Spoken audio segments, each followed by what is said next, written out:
You see here, kid? You gotta just go for it. Don't think about what comes after or what came before. You just gotta bend your knees, take a deep breath, and jump. And you might think, what if I fall? Well, what if you don't?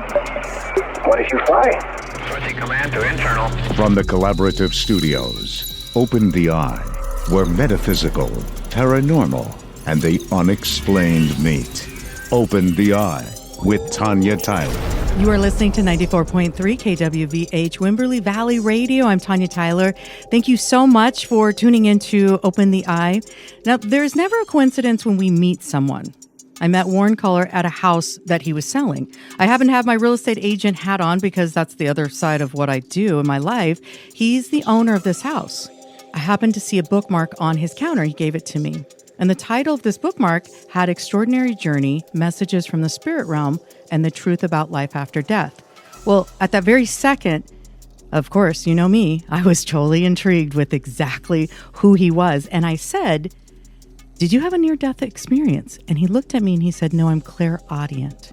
And that right there blew my mind. I purchased his book before I even got through the house. I have read it 2 times. And I have to say, this man is remarkable. I had to have him on the show. So, Warren, let's dive in. Before we get to the book, with all these questions that we have, you are an artist, a sculptor, an author. When did you become a full-time artist? When did this happen to you? When was that moment in time when you said, I think I can make some money off this? Well, I had been making money from selling my work. I've taught at a college and a university. I had a mentor that helped me really learn to do watercolor.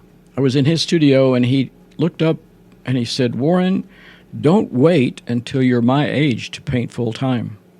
I resigned my college and teaching position after 8 years, and you know what everyone said. You can't make a living as an artist. That was 47 years ago, and I'm still making a living and creating my artwork and selling it. And I love what I do. On a side note, your artwork is amazing. It's absolutely beautiful. It was in the house. It was for sale. Your artwork was magnificent, but your sculptures are gorgeous. You are a man with different hats. You have all these different hats, and now you're clairaudient. So let's stop and go into exactly what makes you tick. What caused you to want to learn more about life after death? My grandfather died when I was about 7, and they said he has gone to a better place. And I said, where? No one could tell me. All they did was point up. And I realized that I didn't get my answer. I think that question stayed with me until I was an adult.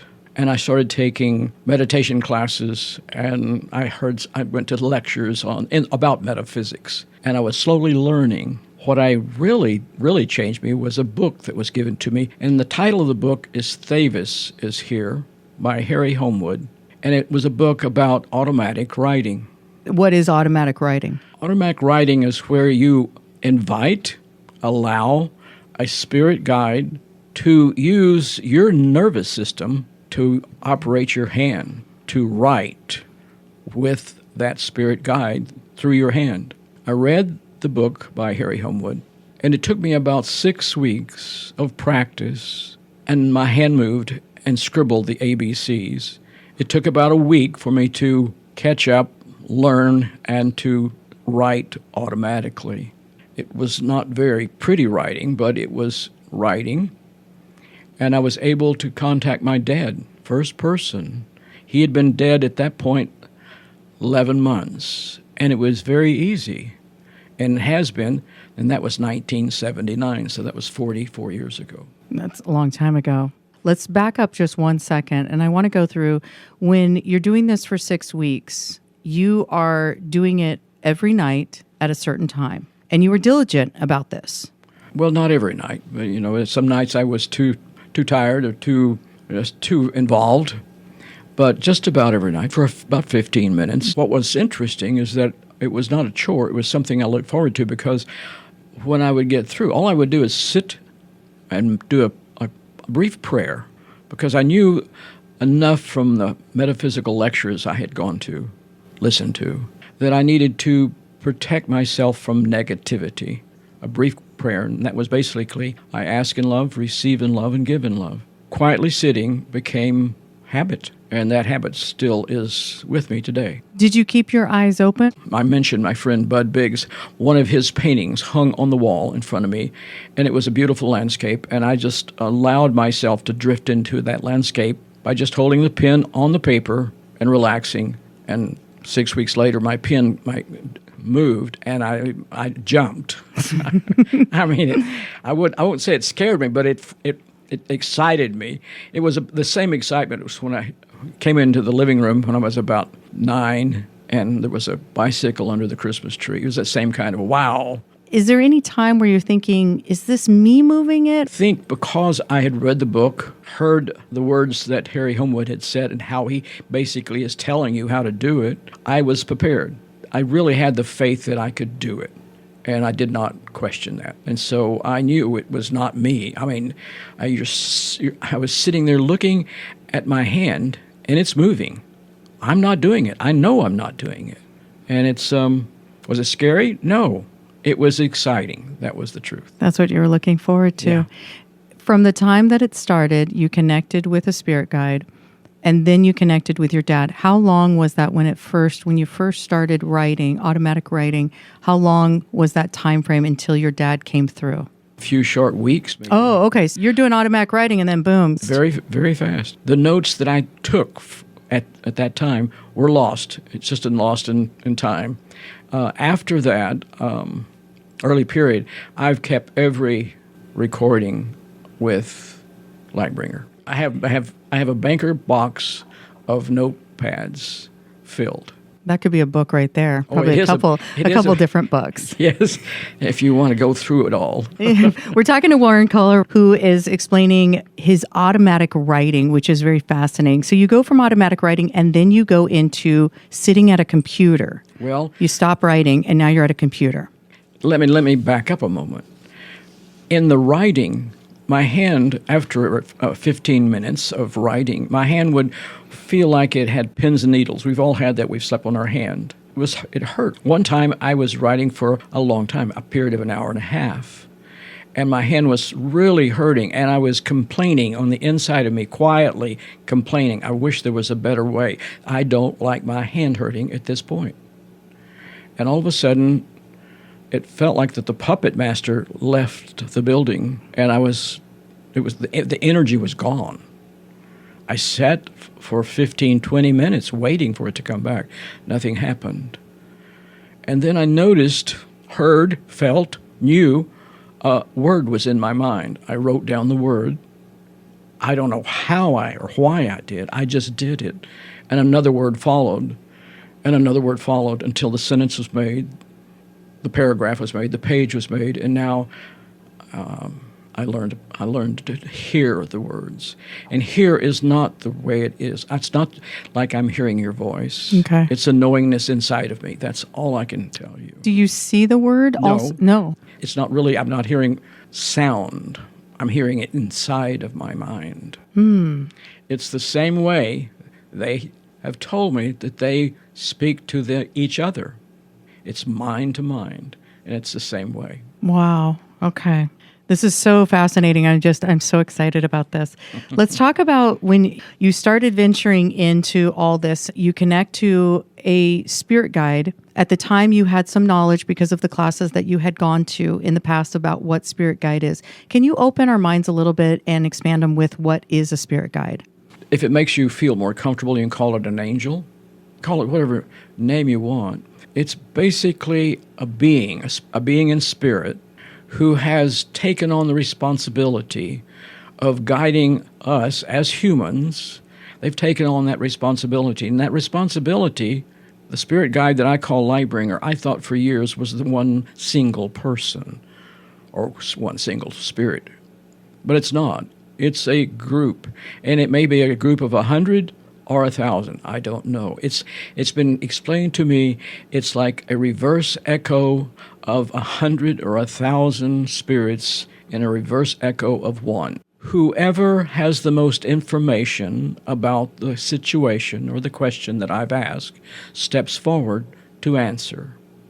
it's all the same spiritual voice. I do recognize some of the speech is different in some places. Like a grammar or just a little differences. Not all the time, but once in a while I'll catch someone who is speaking. They will speak whoever has the most information. Since there's no ego in the spirit world, there's no problem. So Lightbringer is your guide that you are connected with. How long have you been connected with Lightbringer?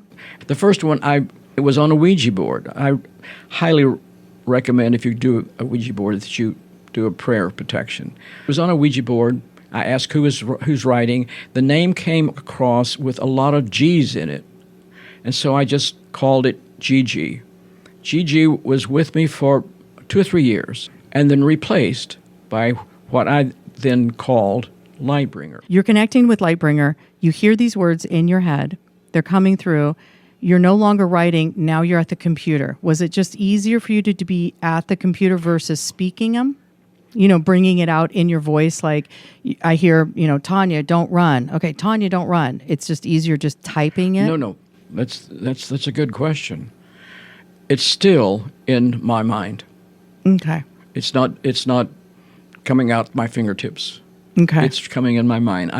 I'm typing what I hear from Lightbringer. Okay. He sometimes talks faster than I can type. And what's really beautiful, he makes no mistake. He speaks, his messages are perfect.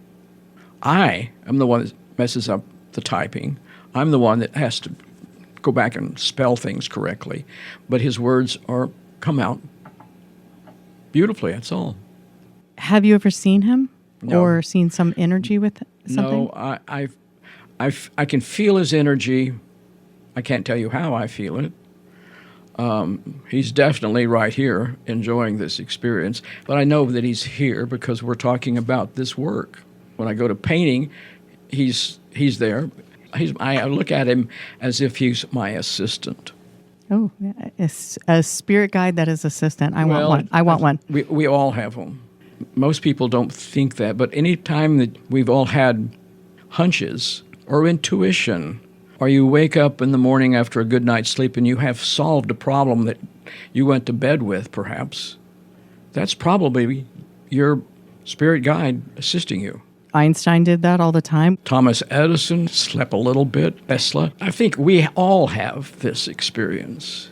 It's just that I wanted to learn how to do it so strongly that I just kept pushing the envelope to learn how. We are talking to Warren Cullar, who is connected to the spirit realm, being a clairaudient, meaning having clear hearing. Warren started in 1979 with automatic writing and now sits at a computer asking questions to his spirit guide he calls Lightbringer.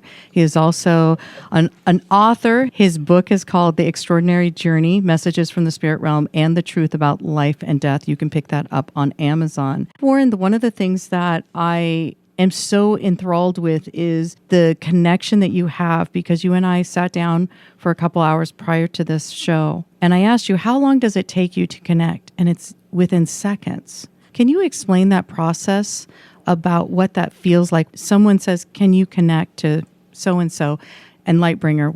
What happens with you? Like, where do you go? When I ask, it's as if he is already here. I don't have to wait for him. I think I have to wait for me. I also ask in a spirit of love. I think that's the biggest thing that I have to do. I also have to quiet my mind, and I have learned how to do that. We live in such a noisy world. We're so bombarded with so much noise, and I've learned how to shut that out. And when I do that, then I am quiet and I can hear. I don't have the music on very much. The TV's not on. So it has to be a quiet space. Tell me about your ego with that. Well, I took a workshop a long time ago, and this very smart spiritualist lady said, you have to learn how to let go of your ego. And she had each one of us visualize what our ego was. Mine was a knobby green horse apple. It's It's not an edible fruit at all. And I wrapped it in a silk handkerchief and put it in a drawer. And I told my ego that I would be back for it after I finished my work. And I still do it. It takes a hundredth of a second for me to take that ego and put it in a drawer, and I'm back without it. But it's only a visual, but that visual really works in my mind. And I love doing this work because, as Lightbringer has told me, this is where you are the most unhuman, because you are the least, your ego is the least with you at this point. It doesn't go away totally, but it goes away a great deal. And I think I love doing the work because I know I am the best part of Warren Cullar at that time. That is really beautiful. Thank you. I want to go back to that ego. How hard was it? You take this class. Was that at the time when you learned how to move the ego over so you could become clairaudient, so you could start automatic writing? Or do you think it was that 6 weeks? Tell me about that ego, because it's one of those things that holds a lot of us back.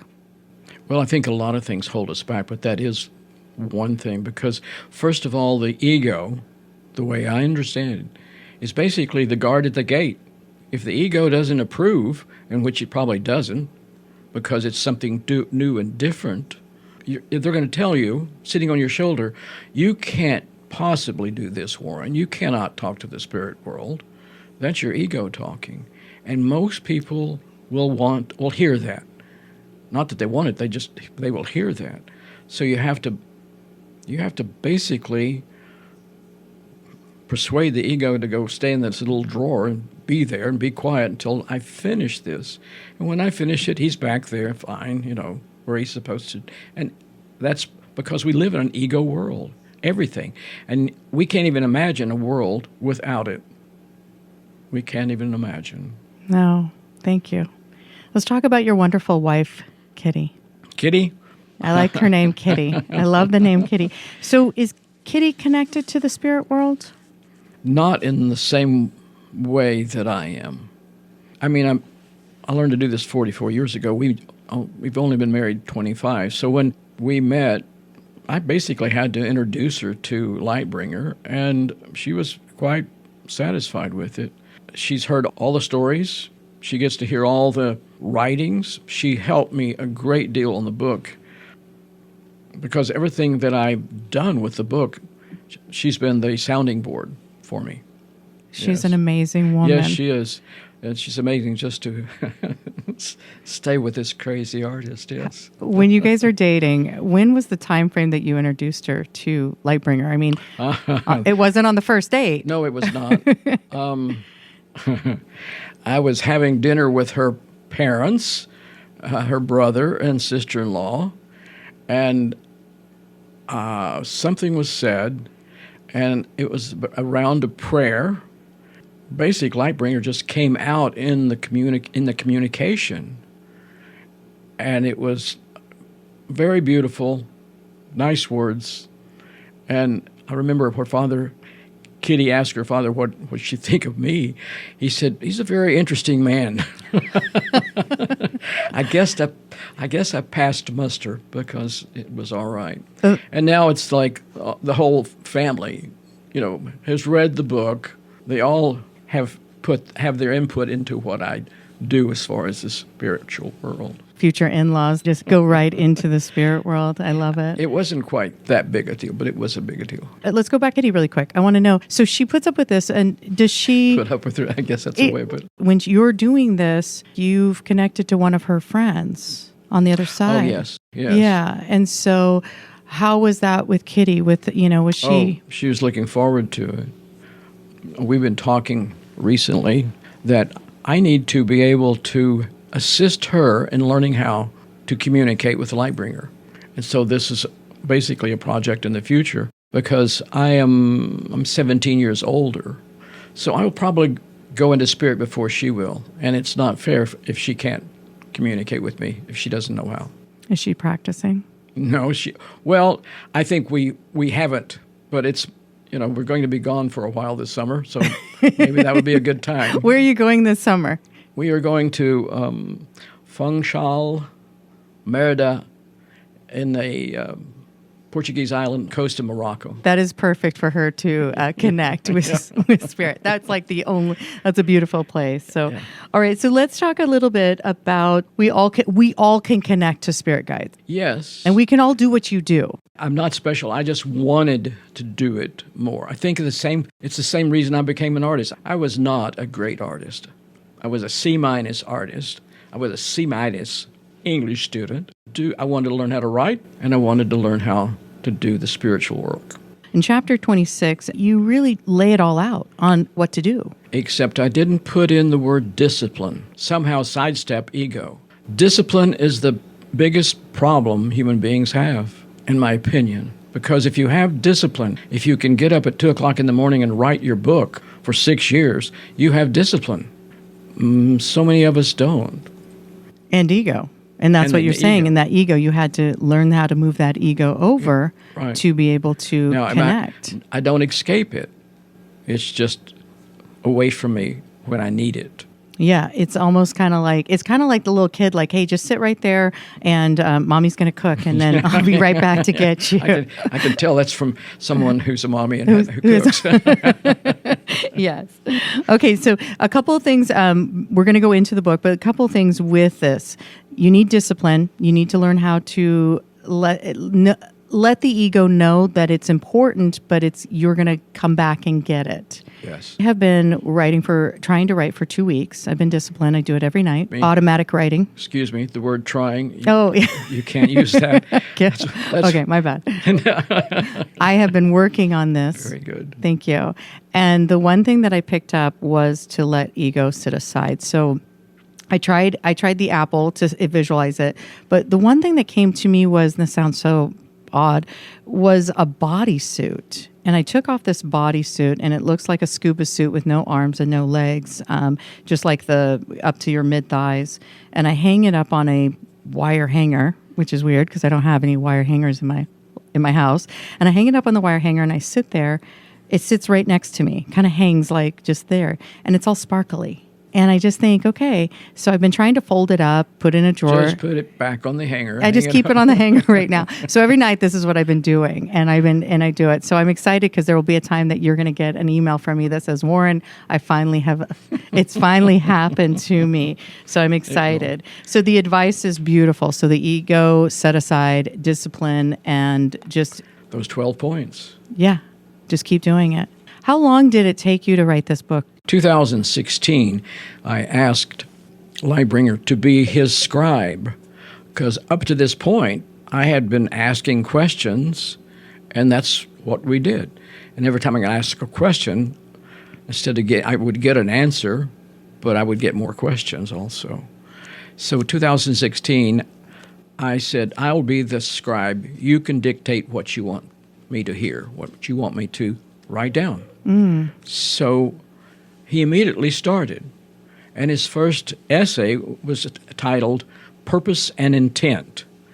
And it's the purpose and intent for the information that he is giving me. With that, he started writing essays, and I would sit down and he would dictate 1 to 3 pages. And at about 185 of them, I decided I better start writing this book. And that was 6 years ago. Wow. So the book is complete now, and it's quite exciting for me to finally finish it, because it was written, rewritten, and rewritten so many times. This is another book. No, this is the Extraordinary Journey, because it changed so many different ways.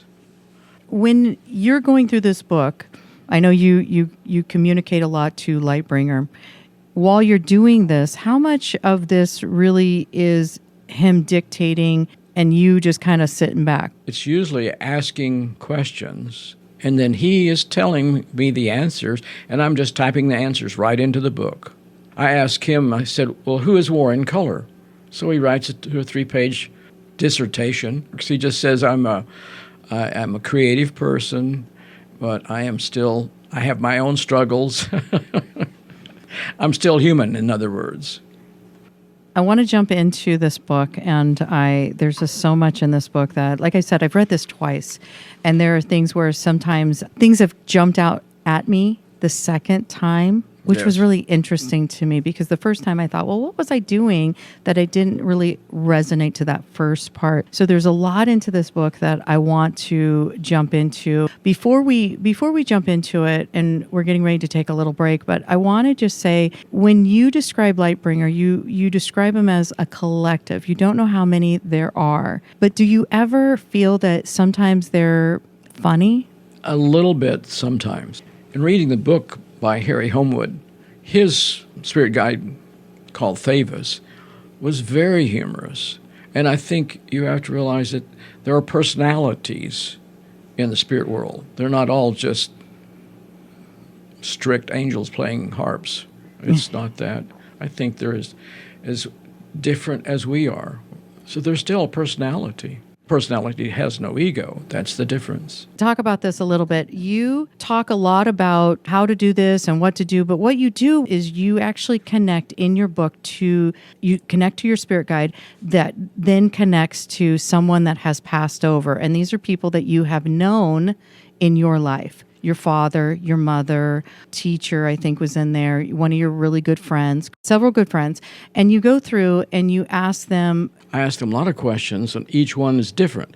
Then I ask them 9 questions each. Yes. Same. Yes, which is amazing to me, because I was really excited to read each person's answer, and they're very similar. It just really gave me a better idea of the spirit realm once you've crossed over. You talk about your connection to your friends, your family, and then you talk about, okay, I'm going to ask you some questions, and here you go. The questions that you're going to read right now are from Lightbringer, and these are questions that you have come up with. Is that correct?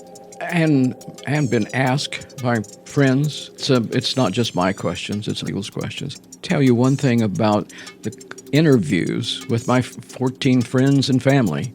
I used Lightbringer, his energy, to connect with friends and family members in the spirit world. It's that connection. He acts as if he is the old-time switchboard operator. He makes the connection. He calls the spirits to this conversation. Can you read a little bit? I'm going to throw you for a loop here. Yeah, you are. Can you read? Can you find something?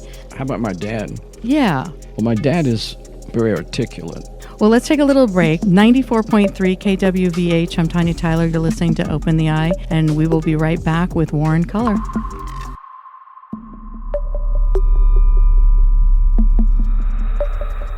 Thank you for listening to 94.3 KWVH. We are talking to Warren Cullar. He is a sculptor, a painter, an author, and a clairaudient, which just means that he can connect to the spirit realm. He does it through a computer. He is the author of The Extraordinary Journey, Messages of the Spirit Realm, and the Truth About Life After Death. Warren, let's get into your amazing book, Connecting to Lightbringer, and then Lightbringer connects to your dad, and then you ask a question. My dad was an amazing man, that's for sure. July 18th, 2021. Lightbringer, may I communicate with Warren Cullar? He's my father who died 53 years ago. This is Lightbringer. Yes, Warren, he is here and is anxious to speak with you. Dad, Warren, your time or image of time with me is delightful. We on this side salute you for taking the energy to explore what many fear, the development of communication with the spirit side. Life on this side is beyond description and enjoyable. The work here, which is interesting, creative, and never tiring, is exceptional. The thinking mind is so much greater in the spiritual world than when we were earthbound. In this new and improved body of light, this world of ours feels wonderful. My study and reading of the Bible led me to a world of higher thought. It would surprise you how much energy I have experienced through this work.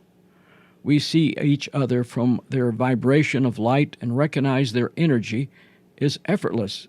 Seeing you in your study habits reminds me of our time spent together in contemplation out on our back porch. All the time and study was perfect preparation for the work I perform now. I feel like all the time I spent reading influenced you toward this practice of writing and communication you are engaged in during your early morning hours. Have a blessed day. Oh, I love that. I love how this connection, and I love how he's like, I'm here, Warren. I'm ready. I'm anxious to talk to you. It's like picking up the phone and talking to It's him. exactly. Dad, do you wish to speak to our readers? You may choose any topic or idea you wish. Thank you. Dad, Warren, you know me. I always have something to say.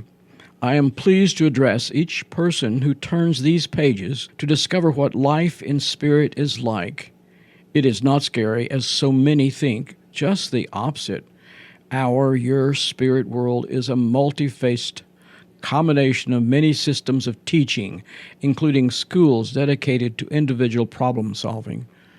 Our association with you is focused on here and now due to the disappearance of events of our most recent past. This is not sad for us, but wonderful in all the ways you can or you might imagine.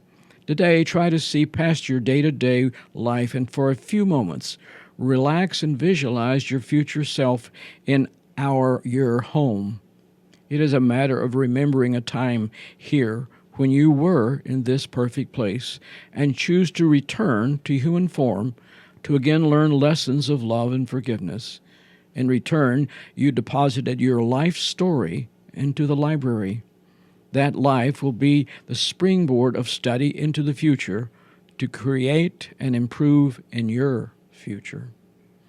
Let's jump into some of the questions and answers. We're going to go to page 205, Spirit and Soul.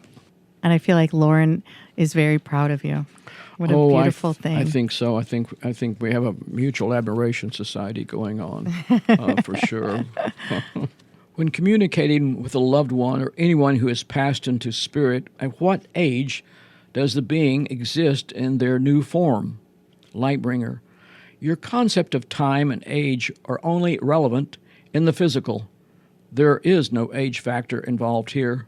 For example, your father will answer as his spirit, who has always been in spirit and will live on forever in spirit, as you will in yours.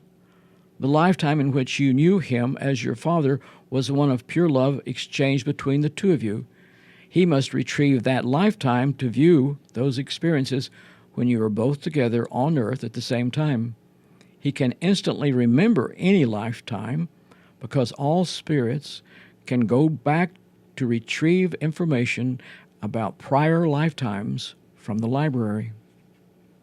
You have a section in there about the library, because you mentioned the library a couple times. Is there something that you can share with us for the library? I think I can just briefly say that the library is not much different from our libraries. And it's hard for us to realize that we can actually deposit every moment, every thought, every feeling we've lived in this physical life into the library and then retrieve it in 1/100th of a second. Would that be similar to Akashic Records? I don't know if I could put them in the same place. Okay. We're going to go to page 209, Afraid of Death. This is the one I have found in writing this book to be the most that people talk about. And this was under the fear and mystery of death, leaving the physical life. Here's the question. I'm afraid of death, my death. I know I will die, but I do not want to think about it. How do I relax and accept what you seem to suggest is easy? Lightbringer, there is no easy answer.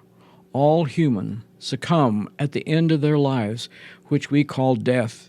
Yes, the mystery is seated in human consciousness, and all cultures have different beliefs about parting. Just for a moment, return to a relaxed time when you closed your eyes and drifted off on your sofa with only your thoughts, thinking of nothing but the softness of the couch and the feeling of being relaxed and peaceful. The exact moment after death, you are embraced by beauty and love so compelling, you are more at peace and happier than you have ever been during your entire time as a human. You are now a spirit, and you feel like you have returned home. Has to put some people at ease on that one. It's going to be the best thing that's ever happened to you the moment you die. Yes. And it's hard for us to think that. What you just said was amazing because people are scared. So many people are scared of death, of dying. You make it sound so beautiful and so amazing on the other side. I was reading this book and I was going through and I was hearing your friends speak on the other side of some of their experiences on leveling up or going through school. It really made me feel, I want to say, a little bit more excited about what that afterlife is because it sounds beautiful instead of fearful and being scared of it, knowing that it's a joyous and loving time. What I hear from everyone I have spoken with who are in spirit is that they have the ability to look at their lives, their past lives, and see all the drudgery. And there's one point in the book, Lightbringer, saying, wouldn't it be interesting not to have to wake up tomorrow morning and have a to-do list? And that's exactly what this heavenly space is. There is never a to-do list.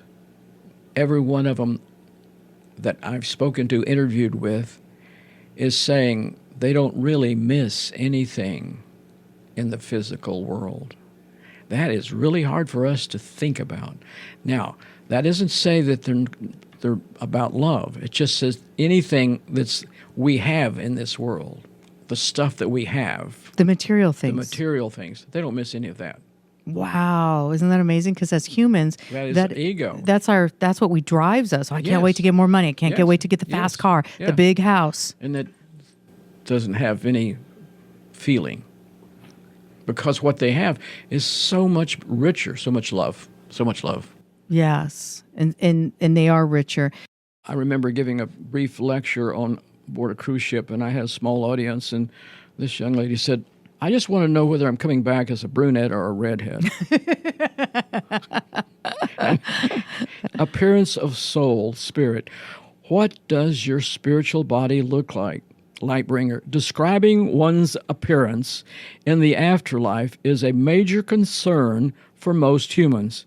If you could see the energy of a spirit and the vibrations it produces, you would be amazed as to the colors, musical sounds, and movements of light.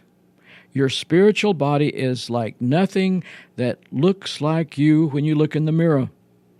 You will not see you as you do now because your new body has no eyes, no voice box, and you don't need to eat or drink or breathe air because your new body does not require it. Instead, you're now composed of a mixture of particles. Particles glittering like sparklers on the 4th of July celebration.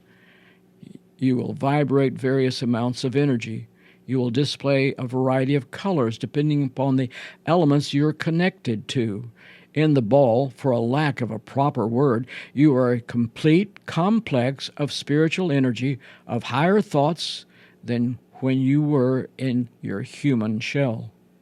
The experience of communication is a multidimensional combination of sound, music, light, vibration, and energy. The experience includes your imagination, which comes into play in sharing, focusing, and exchanging images that pleases you and others. In all of this, love is the overall expression of your total being, since nothing in your human world translates fully into your spiritual world, so much more can and cannot be truly expressed. However, as in the physical world, some things here can only be understood by a remembered experience. Here, you will soon remember being in your spiritual home, and you will quickly recall how to communicate. You will no longer have an ego or any sense of the passage of time, only a continuous presence. So 1,000 years makes no more impression on your mind than 1 year. Your human attributes fall away slowly, until you are again totally in spirit. You can retrieve all the memories from any lifetime you have lived from the library, where you have deposited every moment, every thought of all lifetimes you have lived. Not only can you access your memories instantly, but your thinking is hundreds of times quicker than when you were walking around the earth world as a human. May these thoughts and descriptions help you understand your future body, which you have experienced before, but will only recall on the other side. There is so much more of each being's wardrobe that can't be explained to you now. Peace and long light, Lightbringer. We are talking to Warren Cullar, who is connected to the spirit realm, being a clairaudient.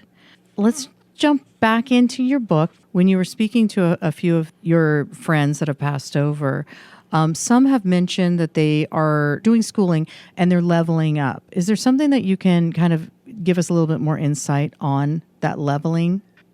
If you noticed in the reading of those 14 people, they all have, most of them, have levels of 1 and 2. Only one is in level 3. Is because that's sort of like first grade, second grade, third grade type of thing. The higher levels are there, and you will advance there. I don't know how that involves. I don't have enough information. I feel like I've only touched the tip of the iceberg. When is the next book coming out? I have started it, believe it or not, because of your questions the other day. I sat down with Lightbringer and I said, okay, let's start a new book. What do you think? And he wrote a page and a half of beautiful directions that were not directions at all. They were just creativity in the spiritual world in which to make me think. He's not going to give it to me. He's not going to write this book for me. He didn't write the last one. I mean, he could have saved me a lot of time, but it's my book. Yeah. He wants you to find it. Yes. And then he's going to guide you. I still have to do the work. Do you get approval from him? Like, hey, what do you think about putting this in the book? And he'll say, not time, or... Gives me a great answer. And it's not a matter of whether I am right or wrong or in the right correction or right direction. It's that he's giving me a good, concrete, spiritual answer to every question I ask. So why did you write this book? I wanted to know what happened to Grandpa. Okay, so what did happen to Grandpa? He died.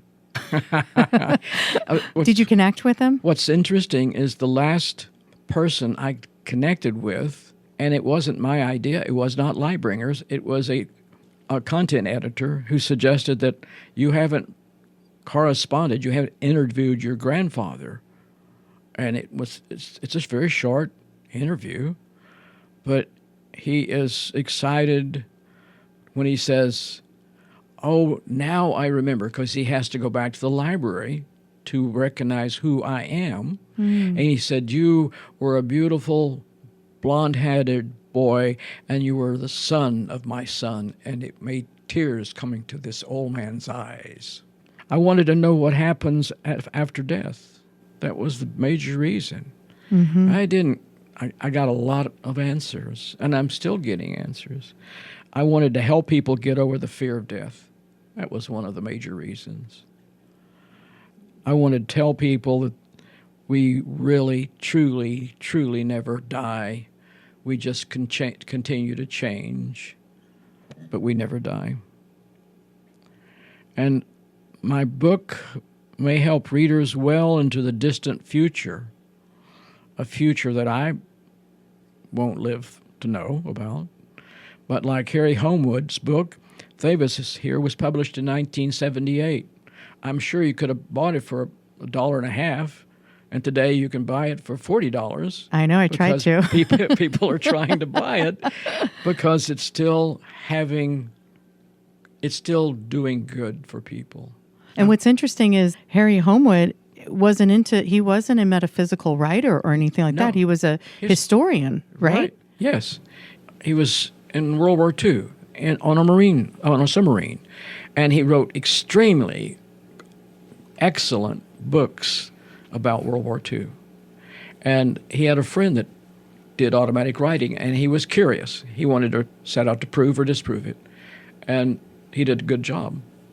And I'm so glad I was given that book. When I first started your book, I opened it up, and it was about a car accident. It was about a truck accident. And it gives me chills right now, the opening of your book, your first chapter. That experience to you, do you feel like at that time that experience changed you? Can you just shed a little light on that for us? First of all, I realized that she was going to crash her little red car right into the grill work of that 18-wheeler. I mean, in a hundredth of a second, I realized a tremendous amount of information. The adrenaline was running through me. I couldn't stop her. I couldn't help her. I couldn't do anything but watch this experience. And in that adrenaline rush, all that vehicle disintegrated, and the truck slid, and our truck was crumpled. When I came to, I was yelling at my mother and my father if they were hurt, and my dad said no, and my mother held her hand on her knee, and it was oozing blood. And I said, "Are you all right?" And she said, "Yes." I said, "I'm going to help her," because I recognized it was a woman when I looked right at her when she was passing me. So I got out of the truck, and I saw her in the ditch. I was able to get down to her, and I thought she was pinned. I thought the door was gone. She was out of the vehicle, strapped into their seatbelt, and her arms were under the car. I finally realized she was not pinned. I realized that the car was on fire, and I wanted to get her out of there. And I struggled to get her seatbelt off, and I finally got my hands under her arms, and I pulled her up to a level place. And I stood over her looking, and she was so still. And what's interesting, I never saw her face because her hair was long and blonde and swirled over her face. And I just stood there mummified at her and realized that she was dead. I had never experienced someone dying in front of me. And I wondered why. Where was she? Was she in spirit? Was she in heaven? Could she see me helping her? What were her thoughts? All this was racing through me. And I think I had an epiphany of knowing we are so fragile, and life is so quickly drawn to a close. And what is it that she is experiencing at that moment? Wow. And you connected with her. She is in the book. Yes. 45 years later, I asked Lightbringer to find her. Mm-hmm. And you did. And it's in the book, and it's amazing. Warren Cullar, artist, sculptor, author, Clairaudient. Thank you so much for being here. Thank you. You can pick up his book, The Extraordinary Journey, Messages from the Spirit Realm and the Truth About Life After Death. I've sent it to my daughter. I have sent it to my sister. I have a copy. I'm loaning the copy out shortly because somebody here wanted to kind of briefly look at it before they order a copy. I just want to say thank you so much, Warren, for everything that you do in this life and the things that you do for us as human beings to help us along on our journey. And we look forward to your second book and hearing more about how Lightbringer brings you more joy. Thank you. I have been so blessed. So on a side note, I started the radio station in February, and a couple weeks in, I started noticing some energy in the studio. And it wasn't my energy, it was of non-physical form. So I asked, and then I heard the words dead and station. And as I started investigating, there was someone that was a very big instrumental part of this radio station on getting it into the community more. And that gentleman's name is John Brown. He has crossed over. So I asked Warren if he could ask Lightbringer to tap in to John Brown and ask John Brown some questions. Lightbringer, I would like to communicate with John Brown, who is in spirit. Lightbringer, yes, he is here and wishes to express his appreciation concerning your interest in him and the station. Warren, can we ask, why is your presence so noticeable? And what is your objective in revealing yourself? John Brown's answer, your decision to communicate with this side of the spiritual realm makes a big impression upon those of us who are, shall we say, more attuned to the energy of both the human and spiritual worlds. We see and feel your energy each time it pierces the veil into our spiritual domain. Today, try to understand that as a spirit, John Brown here, can still continue to be anchored to our previous world of the physical when that experience was built upon the memory of love. My life at the radio station was just such an experience. I was passionate about our work there and what we were bringing to our listeners. I have been told my loving attachment to the station and all the past experiences will eventually dissipate because I will be letting go of those wonderful experiences.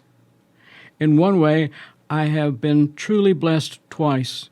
Once to have lived in my physical self and to have such warm memories of that life. I was not ready to cross over, but in reality, I had planned that in previous spiritual encounters.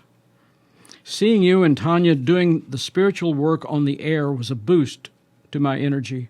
I was both proud and amazed at what I witnessed from both of you concerning my most recent lifetime. As your spiritual teacher, Lightbringer, always says, peace and long light, Lightbringer and John Brown. The next question. John, is there another spiritual energy in the radio station?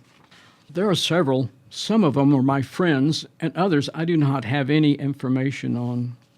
John, are there any messages that you want to give? Passionately, yes, that's what I was about the work at the station. I love the work, the power to do something that had not been done before. Every day at the beginning was a delicious experience of inventing the station. The power to develop this station was my number one passion. What are you working on in your spiritual life? John Brown's answer. You ask an impossible question. This experience is beyond words and only can truly be labeled as one must be here to understand. I can say I am in training, and that is so limited as to what my mind and soul are experiencing within each thought.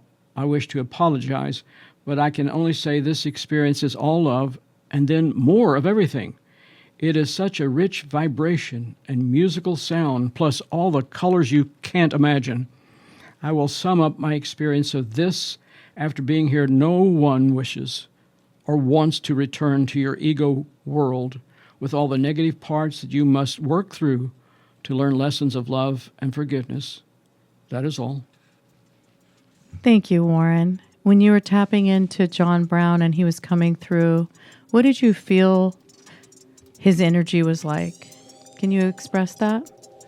Peaceful, confident, aware of where he was and who he was, and willing to experience it and to express it.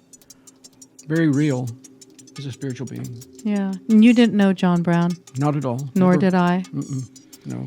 But I've heard wonderful things on how important his work here in making this radio station, KWVH, such a huge piece in so many people's lives in our community.